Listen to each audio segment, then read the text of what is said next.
আসসালামু আলাইকুম সবাইকে। ফিজিক্সের এমসিকিউ শর্টকাট সিরিজে সবাইকে স্বাগতম। আজকে আমরা পর্যায়বৃত্ত গতির এমসিকিউ শর্টকাট টাইপ 2 দেখব। তো এই শর্টকাটগুলো আমরা মূলত আমাদের শীট থেকে করে থাকি। শীটগুলোর মধ্যে সবগুলো শর্টকাট দেওয়া আছে। তো এটার বিস্তারিত আমরা ডিসক্রিপশন বক্স এবং পিন কমেন্টে দিয়ে রাখবো। তো চলো আমরা ক্লাসটা শুরু করি। তো ক্লাসে প্রথমে আমরা যে এই টাইপ 2 এর মধ্যে তোমার শর্টকাটটা যেভাবে আসে, তোমার বলা থাকবে যে এইভাবে বলা থাকবে যে এল কার্যকর দৈর্ঘ্য মানে এটা একটা দৈর্ঘ্য, একটা সাধারণ একটা দৈর্ঘ্য দেওয়া থাকবে বা এমনিতে ধরে নেওয়ার জন্য বলবো দৈর্ঘ্য বিশিষ্ট কোনো একটি দোলকের দোলনকাল এই যেটা রেড কালি দিয়ে মানে আমরা মার্ক করে রাখছি, কারণ এইটাই মানে একটু আমাদের খেয়াল রাখতে হবে। দোলনকাল কত পার্সেন্ট মানে এক্স দিয়ে আমরা বুঝাচ্ছি কত পার্সেন্ট বাড়ালে এর পরিবর্তিত কার্যকর দৈর্ঘ্য কত হবে বা কত গুণ কত বৃদ্ধি পাবে। মানে এটা অনেক সময় বলা থাকতে পারে যে কত হবে বা বা কত বৃদ্ধি পাবে মানে কত গুণ বৃদ্ধি পাবে, এভাবে বলা থাকতে পারে। তো এটা বলা শুধু তাকে আমরা এখানে দেখবো এক্সাম্পল, তখন আমাদের এটা ক্লিয়ার হয়ে যাবে আরো। তো আমাদের এই দুইটা শর্টকাট আমরা ব্যবহার করতে পারবো। এটা যদি পরিবর্তিত কার্যকর দৈর্ঘ্য কত গুণ, এটা যদি কত গুণ বলে তখন আমরা এই শর্টকাট দিয়ে ডাইরেক্ট বের করে ফেলবো। এবং যদি এটা কত গুণ বলার পরে এটাই আমরা এমনিতে বের করতে পারবো যে কত গুণ বের হয়েছে, তার থেকে যদি আমরা বৃদ্ধিটা যদি আমরা সবাই বের করতে পারি, বৃদ্ধি বা পরিবর্তন বলতে এটা বিয়োগ, এটা আমরা সবাই জানি। তখন আমরা যে এটা বের করেছি, হ্যাঁ, যেটা আমরা পেয়েছি, তখন এটা থেকে আমরা আদিটা বিয়োগ করে দেব। তো আমরা যদি আমরা হয়তো অনেকে এটা বুঝতেছো না, এখানে আমরা একটা এক্সাম্পল দেখলে এটা আমাদের একদম ক্লিয়ার হয়ে যাবে। যেমন এক্সাম্পলে কি, এটা তোমার সাস্টে এসেছে, তারপর এটা তোমার ডিউ 20-21 সেশনে এসেছে, এবং তুমি যদি কোশ্চেন ব্যাংক আরো দেখো আরো অনেক জায়গায় এসেছে। তো আমরা যদি এটা একটু খেয়াল করি যে বলতেছে একটি সরল দোলকের দোলনকাল বাড়ালে পার্সেন্টেজ দেওয়া আছে, তার মানে আমরা এক্স পার্সেন্ট বাড়ালে এর কার্যকর দৈর্ঘ্য কতটুকু পরিবর্তিত হবে। তার মানে এখানে আমরা এই যে এর কার্যকর দৈর্ঘ্য কতটুকু দেওয়া নাই, আমরা জানি কোনো কিছু দেওয়া না থাকলে আমরা হয়তো এক্স বা 1 বা 100 যত খুশি তত ধরে নিতে পারবো, কারণ আমার এখানে দেওয়া নাই।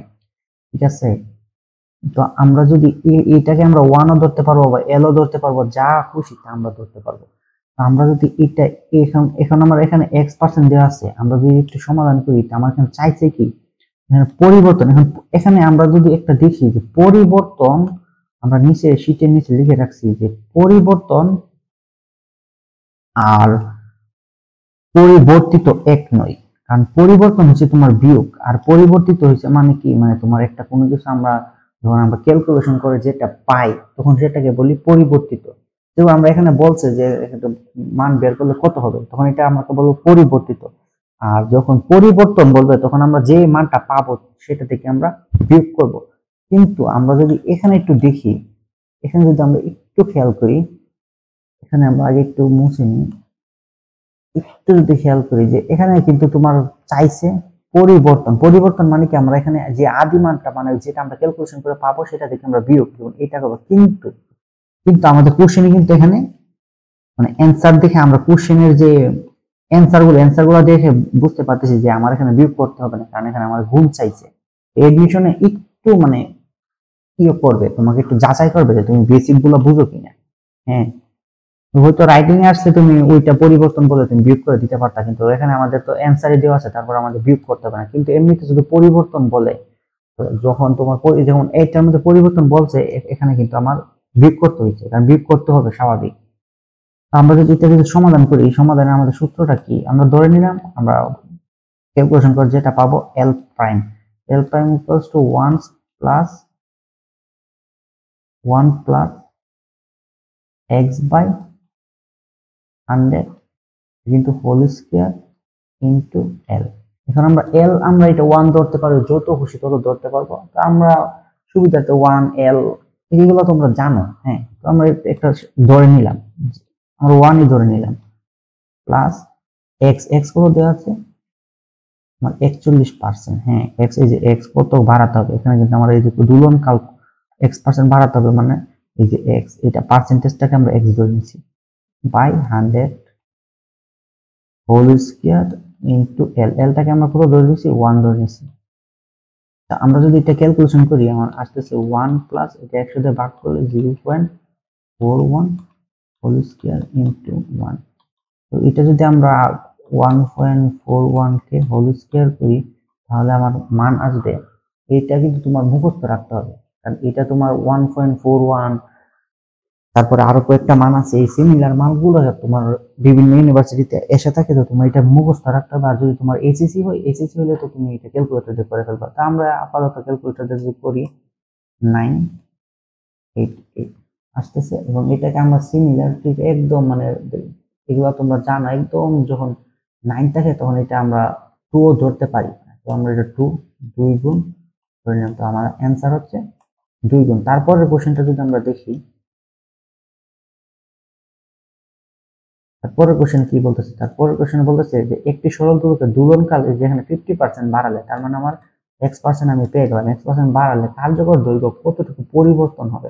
এখানে পরিবর্তন বলছে, পরিবর্তন বলতে আমার লাস্ট টাইম যে মানটা পাবো ওইটার থেকে আদিটা বিয়োগ করতে হবে। তো আদিটা বিয়োগ করার ক্ষেত্রে আমরা কি করবো, আমরা ওই যে এখানে আমরা দেখছি যে এখানে আমার বিয়োগ করতে হবে, কারণ এখানে আমার গুণ দেওয়া নাই, যেহেতু আমার বিয়োগ করতে হবে। তো আমরা কি করব, আমরা একটু এটা করি, আমরা যদি করি, আমরা সূত্রে যদি বসাই, আমার হচ্ছে এল প্রাইম বের করতে হবে, L prime equals to 1 plus X percent, এখানে কত দেওয়া আছে 50/100 হোল স্কয়ার। আর আমি এলটাকে আমি 1 এল যাই খুশি তাই ধরে নিলাম, 1 এ ধরে নিলাম।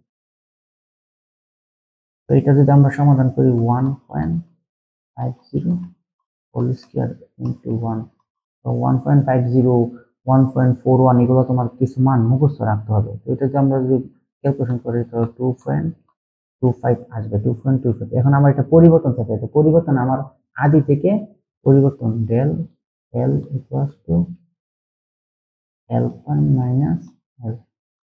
আমি যদি এটা বিয়োগ করি, কারণ আমার বিয়োগ করতে হবে যেহেতু পরিবর্তন চাইছে, এবং উত্তরের মধ্যে তোমার পার্সেন্টেজ দেওয়া আছে বাই 1, আমি 1 ধরে নিয়েছিলাম এল কে, কিন্তু আমার যেহেতু পার্সেন্টেজ চাইছে, তো আমার পার্সেন্টেজের জন্য আমি 100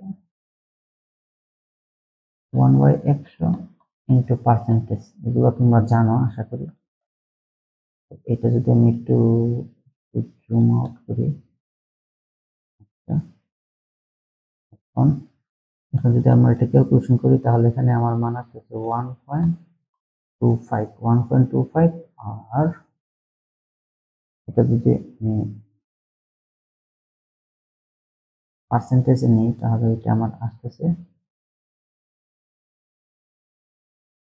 1/100 তাহলে আমার এটার মান, এটার সিমিলার আসছে 1 টু 125%। 125% হচ্ছে এটা অ্যান্সার, অ্যান্সার হচ্ছে।